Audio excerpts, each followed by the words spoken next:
Umpama seliramu sekar melati, ayo le muni le, aku kumbang ngidam sari.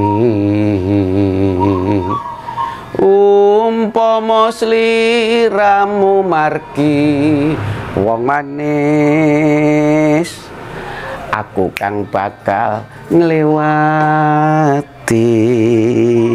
Lale lale lale lale lo.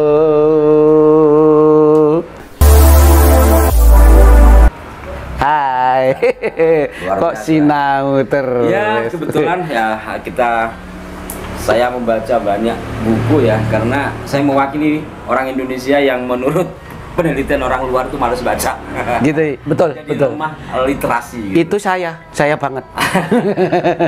Nah, sampean bacanya kan ilmu keris. Saya baca sejarah di sini terkait dengan ya sekarang kan masih masuk Oktober ya, di mana ini adalah Hari Santri. Betul. Momentum penting bagi bangsa Indonesia dan bukan hanya kalangan santri yang kaum sarungan kayak kita. Kenapa? Karena itu penentuan Indonesia masih ada atau tidak. Indonesia merdeka 17 Agustus.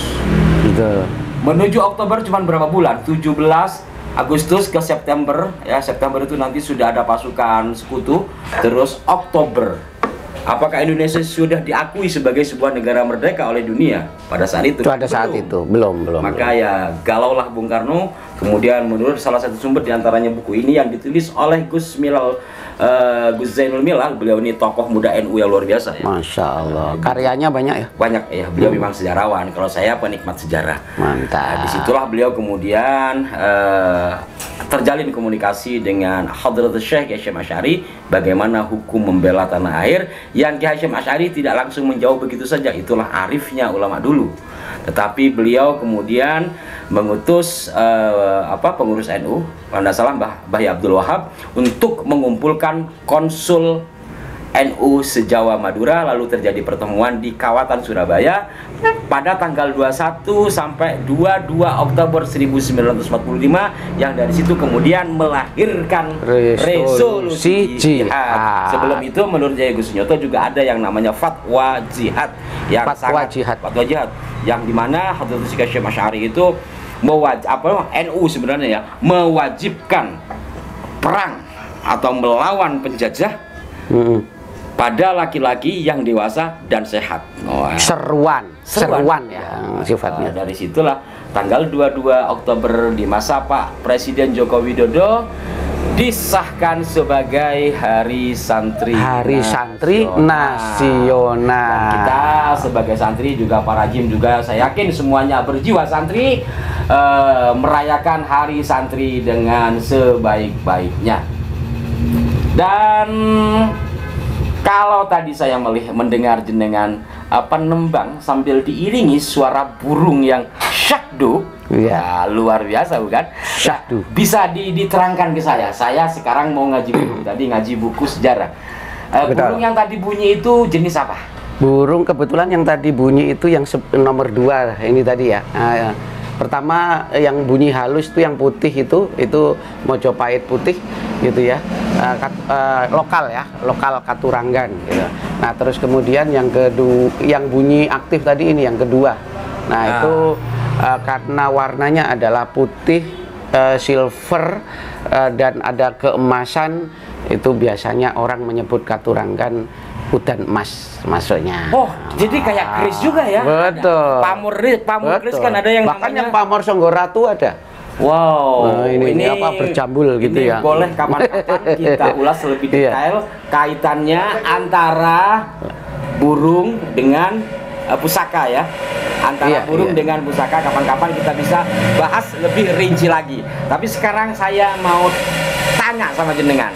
Oh gitu ya, siap. Setelah kita ada kaitannya dengan sejarah perkutut ya, karena kiai saya juga pernah mengatakan ke saya, jika orang itu sudah dapat menikmati indahnya perkutut, kemudian memiliki pusaka berbentuk keris, maka di situ nikmatnya luar biasa. Betul. Jadi apa sih korelasinya, hubungannya antara keris dengan perkutut? Nah, jadi begini, falsafah orang Jawa dulu itu dalam hal ini laki-laki ya, laki-laki atau pemimpin lah katakanlah, ya laki-laki pada umumnya itu baru dikatakan ideal menjadi seorang laki-laki apabila sudah mempunyai 4 kriteria, yaitu punya apa ya, wismo. Jadi ya, pertama itu punya kalau sudah beranjak dewasa ya, itu akhirnya ada tugas baru untuk menjadi pemimpin, yaitu mandiri. Nah, saat mandiri dan engkau ideal menjadi seorang laki-laki ya, akhirnya harus punya garwo. Garwo itu pendamping hidup, atau kalau belum punya ya punya kekasih ya kan gitu ya, kekasih atau pendamping hidup, garwo sikarani nyowo. Lalu kemudian setelah mempunyai apa namanya garwo tadi atau pendamping hidup, ada pelipur laranya, kukilo. Kukilo ini pelipur lara, hiburan. Lalu kemudian agar kedamaianmu, cintamu, terus kemudian kebahagiaan kamu, ada peliharaan sesenengan hati. Nah, itu agar aman maka harus ada curigo. Curigo itu senjata, alat membela diri. Nah, sampai pada batas curigo. Terus sampai pada akhirnya, bentar saya teruskan dulu, turonggo.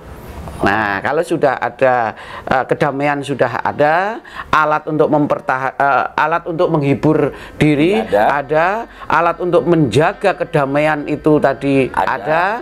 Nah, maka harus ada pula untuk sangune hidup, turonggo. Turonggo itu kalau dulu adalah jaran, kuda, artinya adalah mobilisasi. Kalau zaman sekarang sepeda atau motor atau mobil. Untuk apa? Karena turonggo itu adalah alat mobilisasi kita, transportasi kita untuk mencari nafkah dan beraktivitas. Tuh. Luar biasa ternyata falsafahnya. Wah, ini mungkin kapan waktu kita bahas lebih rinci lagi. Betul. Soal itu. Sekarang kita fokus kepada pusaka yang saya pegang ini. Masya Allah. Dengan mawon lah, langsung dijelaskan itu bentuk apa, pamornya apa. Siap. Bismillahirrahmanirrahim. Ini tombak, menurut saya ya, dapurnya ini tombak godong pari, ya nggak? Ya. Godong pari, ron pari. Jadi berbentuk apa? Seperti padi, seperti gitu ya. Daun padi. Nah, kalau pamornya ini masuk di melati rumput. Nah, nanti mungkin biar lebih jelas nanti bisa di ini ya, di zoom ya, atau di ini masih sekarang gini aja. Melati rumput dengan melati rinonci apa bedanya? Sebetulnya hampir tidak ada bedanya ya. Artinya tujuan filosofinya sama ya. Kan melati tumpuk, atau ada yang menyebut melati rumpuk, atau kalau orang-orang Pulau Madura itu menyebut melati setor. Melateh setor. Nah, filosofinya apa? Nah, filosofinya adalah melati yang ditumpuk-tumpuk. Artinya melati itu adalah bunga yang kecil tapi harumnya semerbak wangi. Nah, itu. Dan melati itu mempunyai kayak sampean begini, putih, lambang kesucian. Maka diharapkan jadilah, apalagi ini tombak ya, tombak itu didikasikan kepada pria, kepada pemimpin, maka jadilah pemimpin yang suci hati, pemimpin yang apa ya istilahnya itu menjaga kesucian berpikir, menjaga kebaikan dalam bertindak.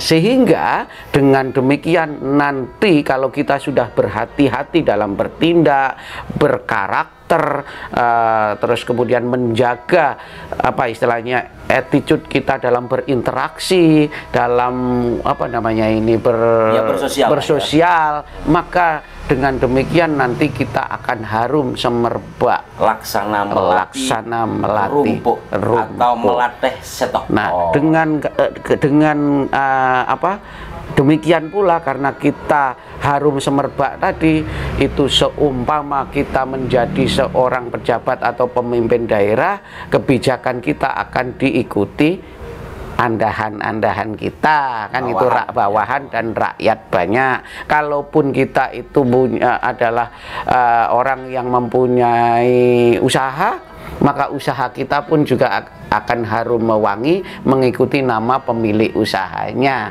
sehingga klien-kliennya itu pun senang untuk apa namanya ya, untuk datang dan bekerja sama, atau kalau di bidang jasa untuk mengambil jasa kita. Betul. Luar biasa filosofi dari melatih rumput atau melatih setor dalam istilah Madura, dan ini menjadi pusaka yang banyak didambakan oleh banyak orang. Betul. Melatih rumput ya. Tombak dengan pamor melatih rumput adalah jimat leluhur. Jimat leluhur, cermin jati diri bangsa. Jimat leluhur, top markotop. Amazing. Kita juga ucapkan selamat Hari Santri Nasional.